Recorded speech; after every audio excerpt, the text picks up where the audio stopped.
தமிழகத்துல ஒரு அதிசய பிரச்சனை ஒன்று நடந்திருக்கு. என்ன அப்படின்னு பார்த்தா, ரிமாண்ட் வந்த உடனே நெஞ்சு வலி, ரிமாண்டுன்னு சொன்ன உடனே அதுக்கப்புறம் ஜாமீனுக்காக அந்த நெஞ்சு வலி குறைஞ்சது. அதுக்கப்புறம் திரும்ப அந்த நெஞ்சு வலி கூடி விட்டது. அப்படி ஒரு சம்பவம் நடந்திருக்கு. இது எங்கே நடந்திருக்கு அப்படின்னு சொன்னால், திருச்சி மாவட்டம் மணப்பாறையில் தான் நடந்திருக்கு. யார் இந்த அதிசயத்தை நிகழ்த்தியவர் அப்படின்னு பார்த்தா, திருச்சியினுடைய கிழக்கு ஒன்றிய செயலராக இருக்கக்கூடிய, திமுக செயலராக இருக்கக்கூடிய ஆரோக்கியசாமி என்பவர். ஏன்னா ஏற்கனவே இவர் மேலே வந்து நிறைய மணல் கடத்தல் பிரச்சனைகள் அதெல்லாம் இருந்தது. முன்பே கூட அவர் ஒரு முறை வந்து டிஎஸ்பி நினைக்கிறேன், பெண் காவலர், அவங்களை வந்து இவர் வந்து இதே போல் கைது செய்ய போன பொழுது அவர் ரொம்ப அனாவசியமாக பேசி அவர் மேலே வழக்குகள்லாம் கூட இருக்கிறது. இப்போ என்ன நடந்திருக்கு அப்படின்னு பார்த்தா, பாஜகவினுடைய ஒரு பாஜக கட்சியை சார்ந்தவரை இவர் சமீபத்தில் 2-3 நாளுக்கு முன்னாடி அடித்திருக்கிறார். அது சம்பந்தமாக அவர் கம்ப்ளைண்ட் கொடுக்கவே அதுக்காக இவர்கள் வந்து போலீஸ்காரர் எல்லாத்தையும் சேர்த்து வைத்து கைது செய்வதற்காக சென்றிருக்கிறார்கள். அப்போ கைது சென்ற பொழுது உடனே ஒரு 300க்கும் மேற்பட்டவர்கள் சூழ்ந்து கொண்டு கைது செய்ய விடாமல் தடுத்தெல்லாம் செஞ்சுருக்காங்க.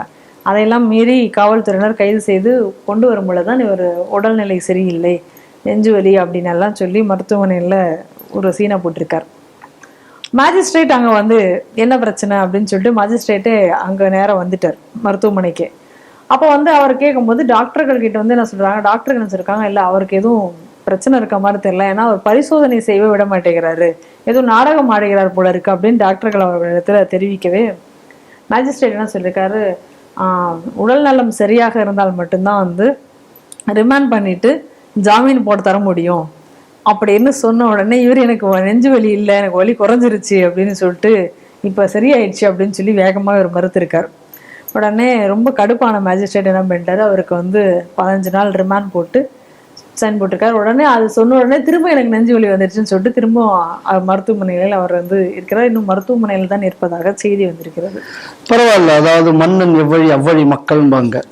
கருணாநிதி இதே மாதிரி கைது செய்யப்படும் போது ஐயோ அடிக்கிறாங்களே, அம்மா அடிக்கிறாங்களேன்னு அவரு ஒரு சீனை போட்டார். நம்ம செந்தில் பாலாஜியை அரெஸ்ட் பண்ண போகும்போது அவருக்கு திடீரென்று நெஞ்சு வலி வந்தது. கடைசியில் என்னடானா, நாங்க கவர்மெண்ட் ஆஸ்பத்திரியில இருக்க மாட்டோம், தனியார் ஆஸ்பத்திரியில தான் இருப்போம்னு கோபாலபுரம் குடும்ப ஆஸ்பத்திரியான காவேரி ஆஸ்பத்திரியில போய் அவர் சூப்பரா போய் படுத்துக்கிட்டாரு. ஸோ இப்ப தொண்டவை அதை வந்து பின்பற்ற, ஏன்னா அவர் ஜெயிலில் இருக்க வேண்டியது. அப்ப எவ்வளவு நாள் ஜெயிலுக்கு போகாம இருக்கணுமோ அந்த அளவு காவேரி ஆஸ்பத்திரியில இருந்தாரு. அதுக்கப்புறம் வேற வழியே இல்லாம எங்கேயுமே பெயில் கிடைக்கலன்னு கொண்டு போனதுக்கு அப்புறம் ஜெயில இவருக்கு ராஜா ட்ரீட்மெண்ட், இதெல்லாம் நம்ம பார்த்தோம். ஸோ இது ஒரு கிரிமினல் கட்சி என்பதை விட அந்த கட்சியில் இருக்கக்கூடிய கிரிமினல்களை பாதுகாப்பதற்கு என்னெல்லாம் பொய்கள் உண்டோ அது எல்லாத்தையும் சொல்லக்கூடிய கட்சி, அதை செய்து கொடுப்பதற்காக என்ன வேண்டும் என்றாலும் செய்யக்கூடிய ஒரு கட்சி. இதுதான் இதுல நம்ம கவனிக்க வேண்டியது. அடுத்தது இதுல நீங்க கவனிக்கணும் என்ன அப்படின்னா, முதல்ல வந்து நெஞ்சு வலி, சரி உடனே ட்ரீட்மெண்ட் கொடுப்போம்ல, ட்ரீட்மெண்ட்லாம் ஒன்றும் வேண்டாம் அப்படின்னு கேட்ட உடனே என்ன சொல்றாரு, உடனே இல்லை சரியாய் போடுச்சு இல்லை, அப்போ வா அப்போ இந்த ரிமாண்ட் அப்படின்னு சொன்னோடனே திருப்பி நெஞ்சு வலி வந்து ஆஸ்பத்திரியில் படுத்துக்கிட்டார்.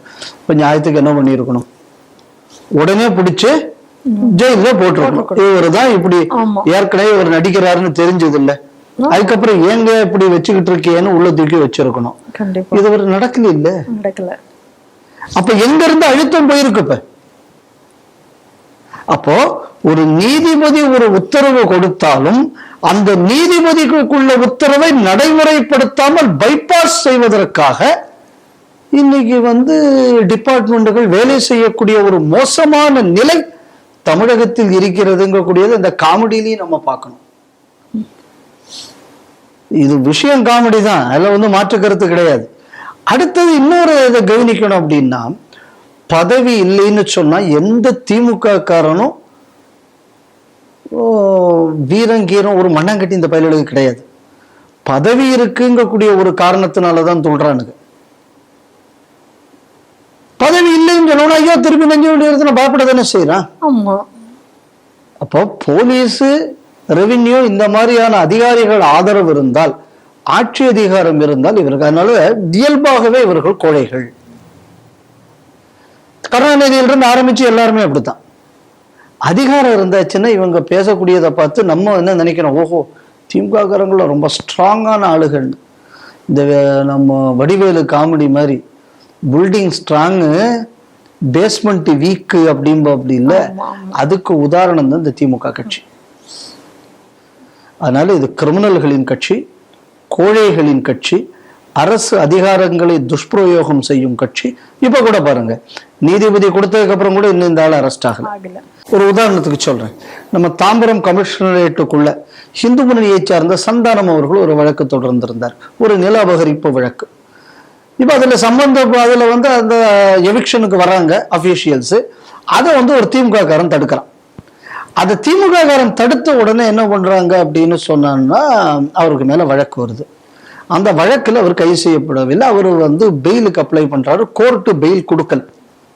ஆனால் அவரை இன்னும் தேடப்படக்கூடிய குற்றவாளி அப்படின்னு சொல்றாங்க. அவர் எல்லா நிகழ்ச்சியிலும் ஊர் முழுக்க போய் கலந்துகிட்டு இருக்காரு. அப்போ நீதிமன்றம் தீர்ப்பு கொடுத்தாலும் நடவடிக்கை எடுக்காது காவல்துறை. இதே இந்த கேஸ்லயும் நீதிபதி பார்த்து ரிமாண்ட்ட்டாரு, கோர்ட்ல அவன் ஆஸ்பத்திரியில வச்சே சொல்லிட்டாரு, சார் இது நடிக்கிற மாதிரி இருக்கு, செக்கப்புக்கே விட மாட்டேங்கிறாங்கன்னு. அதுக்கப்புறமும் பண்ணலன்னா இப்ப நீதிபதிக்கு என்ன மரியாதை? அப்ப ஏதோ ஒரு இடத்துல சுவாமிநாதன் ஒரு தீர்ப்பை சொன்னதுனால் நாங்கள் திருப்பரங்குன்றத்தில் கேட்கவில்லை, அது மதவாத தீர்ப்பு. இவனுக்கு தானே சொன்னானுவ, ஏன்டா இதுல எங்கடா மதவாதம் இருக்கு? பண்ண ரவுடித்தனம் தானே. அதனால திமுக காரன் எந்த நீதிமன்றத்தையும் மதிக்க மாட்டான். அதனால இவர்கள் ஜனநாயக விரோதிகள். இவனுக்கு இந்த நாட்டுக்கு இருக்கிறதே கேடு. ஜனநாயகத்தை குழி தோண்டி போச்சு. இந்த நாட்டில் ஒரு லா அண்ட் ஆர்டர் இருக்கக்கூடாது, ரவுடிகளின் ராஜ்யம் தான் இந்த நாட்டில் இருக்க வேண்டும் என்று வேலை செய்யக்கூடிய, இதையே முழு நேரமாக இப்படியே இயங்கக்கூடிய கட்சி தான் திமுக. இது இன்னைக்கு மேலும் நிரூபணமாக இருக்கிறது. இதுல பார்த்தாங்கன்னா பாஜகக்காரர்கள் கம்ப்ளைண்ட் கொடுத்துருக்காங்க.